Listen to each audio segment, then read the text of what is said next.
लोकसभा चुनाव को लेकर फिर से एक बार भारतीय जनता पार्टी सत्ता में आ गई, लेकिन कई सहयोगी दल इनके साथ मिलकर चुनाव लड़ रहे थे, जिन्हें हार का सामना भी करना पड़ा।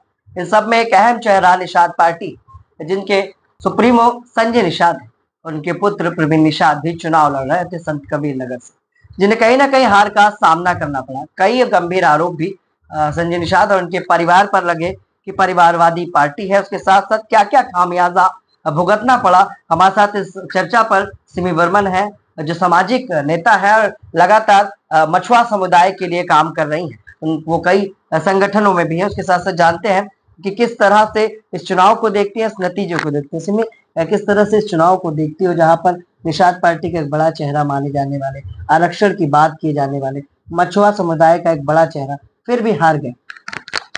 देखिए, संजय निषाद जी का नाम ही बहुत बड़ा है। उत्तर प्रदेश में संजय निषाद जी को ऐसा कोई पार्टी का नेता या पार्टी के लोग नहीं जानते होंगे, क्योंकि संजय निषाद जी ने समाज का जो नेतृत्व कर रहे हैं, उस समाज में कभी स्थिति ऐसी थी कि वहाँ के लोगों को सही ढंग से ये भी नहीं पता था कि हमारे जो राजनीतिक और आर्थिक स्थिति या शैक्षणिक स्थिति को सुधारा कैसे जाए।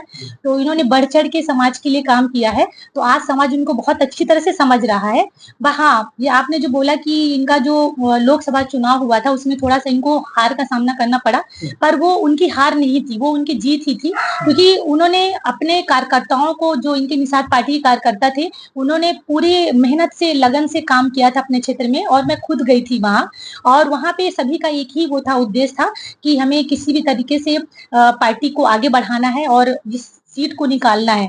पर अब जो भी मनमुटाव किस जगह पे हुआ, इसका निष्कर्ष तो पार्टी का रिजल्ट होने के बाद ही आया कि जो अच्छा, का चुनाव हुआ। सिमी, कहीं ना कहीं अभी ये समीक्षा हुई पूरे चुनाव में हार की क्या वजह रही, क्या समीक्षा में निकल कर आया, क्या वजह रही जो बड़ी वजह देखी जाती है इस पूरे चुनाव में, कहीं ना कहीं संजय निषाद के बेटे के हार की?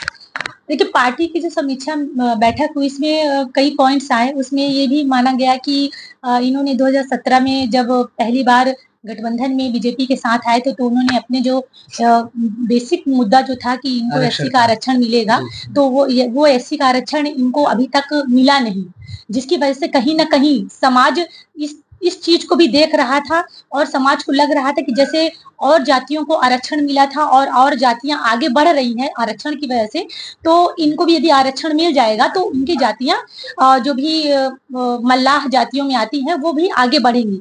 तो कहीं न कहीं ये भी लोगों के मन में था, जो पढ़े लिखे युवा लोग हैं, सबसे ज्यादा इस समय बेरोजगार की तरह से घूम रहे हैं, तो उनको भी ये था कि आरक्षण मिलेगा तो थोड़ा हम किसी तरह से अपने उसका यूज कर लेंगे, तो उस वजह से भी था।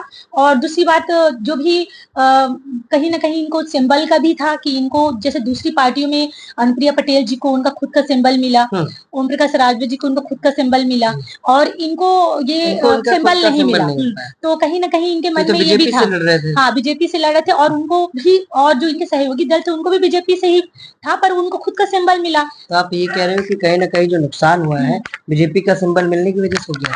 देखिए, बीजेपी के सिंबल मिलने की वजह से भी हुआ, क्योंकि बीजेपी का सिंबल यदि ना मिलता, उनको खुद की पार्टी का सिंबल मिलता, तो कहीं न कहीं उनके लोग जो किसी वजह से पीछे जा रहे थे कि हाँ, इन्होंने ये काम लेके आए थे और पार्टी में जुड़े थे, नहीं तो वो उनको लगता है कि हाँ, पार्टी आज भी इनकी बात बीजेपी मान रही है, गठबंधन में है, तो इनको टिकट मिली। क्योंकि अगर आप सहयोगी दलों को 2 लोग को दे रहे हो, 1 को नहीं दे रहे हो, तो उनके लोग जो है, उनसे जुड़े हुए कार्यकर्ता, उनके विचार में तो आएगा ही मन में। अच्छा सिमी, क्या लगता है, आखिरी सवाल है, संजय निषाद कैबिनेट मंत्री है, मछुआ समुदाय के लिए किस तरह का काम कर रहे हैं, और क्या लगता है समाज की प्रतिक्रिया क्या है आपके मुताबिक? देखिए, जिस तरह से मछुआ समुदाय के लिए उन्होंने प्राइमरी एक बहुत बड़ी पहल करी है कि जो मछुआ समुदाय का व्यक्ति होगा, उनका जो रोजगार मछुआ से रिलेटेड होगा, तो उसमें उन लोग बढ़ चढ़ के भाग ले सकते हैं। उनको उस तरह का मतलब कहीं योजना भी दी, और साथ में उन्होंने जैसे प्रधानमंत्री आवास योजना, उस तरह मछुआ समुदाय की एक आवास योजना भी निकाला है।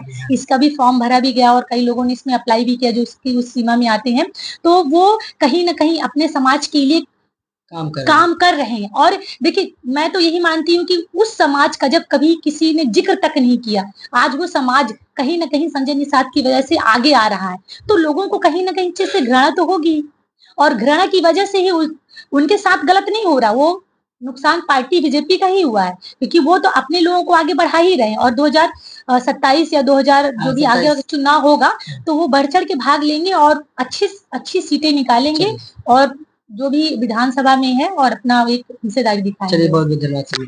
तो ये थी हमारे साथ सिमी प्रजापति, जहां पर लोकसभा चुनाव में एक हार का सामना निषाद पार्टी को करने को मिला, तो वहीं पर वजह साफ तौर पर समीक्षा में ये निकल कर सामने आ रही है। और सिमी बर्मन के मुताबिक कहीं ना कहीं सिंबल बड़ी वजह रहा है, क्योंकि कहीं ना कहीं भारतीय जनता पार्टी के सिंबल और वही सहयोगी दलों का जो सिंबल दूसरी पार्टियों को दिया गया, तो शायद इनके लोग कहीं ना कहीं भ्रमित हो गए कि आखिर हम वोट किसको करें। लेकिन देखने की बात है कि चुनावी नतीजे अलग है, 27 का चुनाव भी आ रहा है। समीक्षा में तो एक हार का सामना निषाद पार्टी को करना ही पड़ा है। 27 में क्या कुछ रहेगा, हम लगातार आपको इसी तरह से दिखाते रहेंगे। सहयोगी भरत के साथ मैं लखनऊ से।